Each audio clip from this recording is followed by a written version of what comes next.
Siapa sangka, rumah yang dulu jadi saksi tawa keluargaku, kini hanya menyisakan gema langkahku sendiri. Ini adalah kisah tentang bagaimana kepercayaan bisa berubah jadi luka. Tapi luka itu justru membuka pintu menuju kekuatan yang tak pernah kuduga. Dulu, namaku Rani.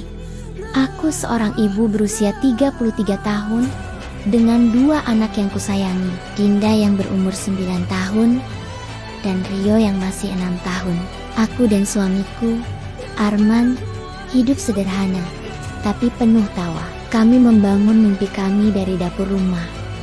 Sebuah warung makan kecil dengan menu rumahan andalanku. Setiap pagi aku memasak, Arman dengan ramah melayani pelanggan, dan anak-anak sering membantu di akhir pekan. Warung kami mulai dikenal banyak orang, ramai oleh pengunjung yang rindu masakan rumah. Aku selalu percaya pada satu hal, yang penting kita kerja bareng, hasilnya pasti indah.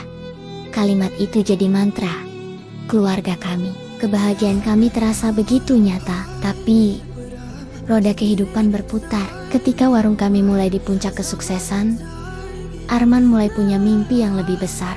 Dia ingin sekali memperluas bisnis, membuka cabang di mana-mana.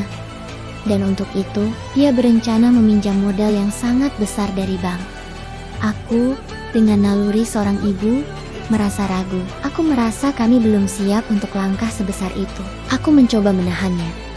Tapi Arman bersikeras, kalau kita nggak berani ambil risiko, kita nggak akan maju, Ron, katanya dengan nada yakin.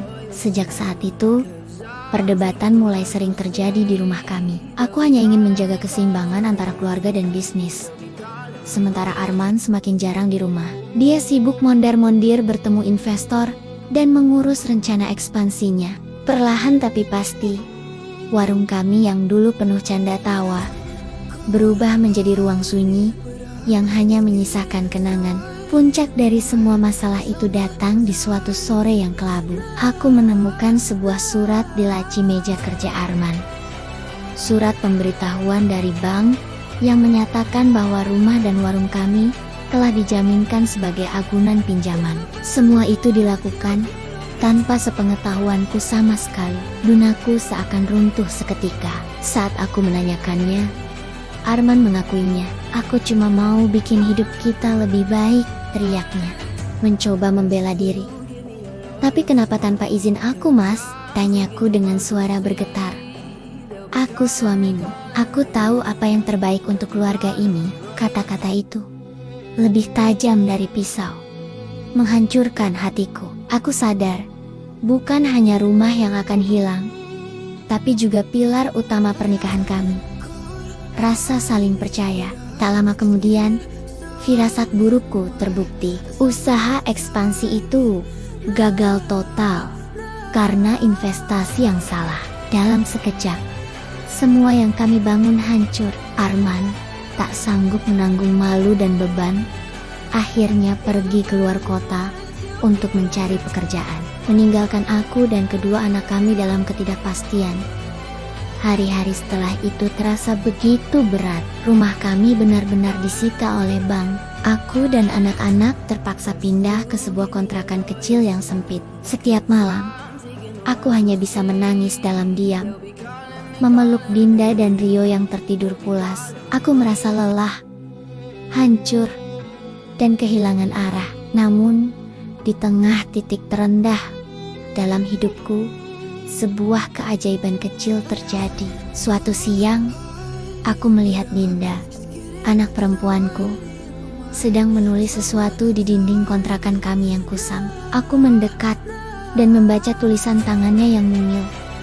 Mama jangan sedih, nanti Dinda bantu Mama masak ya, biar bisa buka warung lagi. Kalimat sederhana itu seolah menjadi percikan api yang membakar kembali semangatku yang telah padam.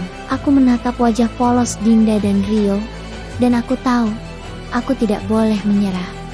Demi mereka, aku harus bangkit. Aku memutuskan untuk memulai semuanya dari nol. Berbekal keahlian memasakku, aku mulai berjualan masakan rumahan secara online. Setiap hari aku memasak, lalu mengantar pesanan ke seluruh penjuru kota, dengan motor pinjaman dari tetangga.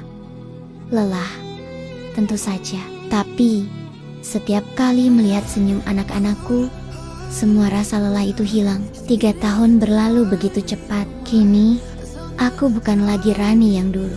Aku adalah pemilik Dapur Rindu, sebuah warung makan baru yang namanya viral di media sosial.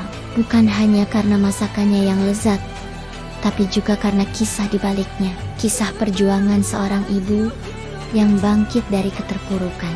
Aku sering diundang ke berbagai acara untuk berbagi cerita tentang pentingnya kejujuran, kekuatan keluarga, dan semangat untuk tidak pernah menyerah.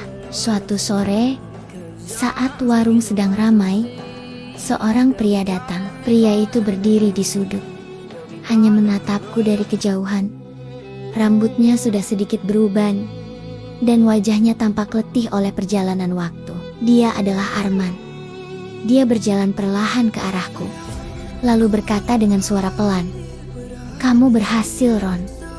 Aku bangga. Aku menatapnya, dan yang kurasakan bukanlah amarah atau dendam, melainkan sebuah ketenangan. Aku tersenyum. Kita semua belajar dari kesalahan, Man. Aku pun berterima kasih. Kalau bukan karena kehilangan itu, mungkin aku gak akan pernah menemukan diriku yang sekarang. Kisah ini mengajarkanku satu hal. Kadang, orang yang meninggalkan kita bukanlah musuh. Mereka bisa jadi adalah cermin yang dikirim Tuhan untuk mengajarkan kita arti keikhlasan. Sebab, cinta sejati itu bukan hanya tentang bertahan bersama, tapi juga tentang bertumbuh menjadi lebih kuat. Meski harus sendirian, kehilangan bukanlah akhir dari segalanya. Justru dari situlah, terkadang kita belajar tentang arti syukur yang sesungguhnya, dan menemukan kekuatan terbesar yang tersembunyi di dalam diri kita. Terima kasih sudah menyimak ceritaku sampai akhir. Semoga kisah ini bisa memberikan sedikit inspirasi dan kekuatan untukmu yang mungkin sedang berjuang. Jangan lupa untuk subscribe channel ini agar kita bisa terus berbagi cerita-cerita penuh makna lainnya. Sampai jumpa di video selanjutnya.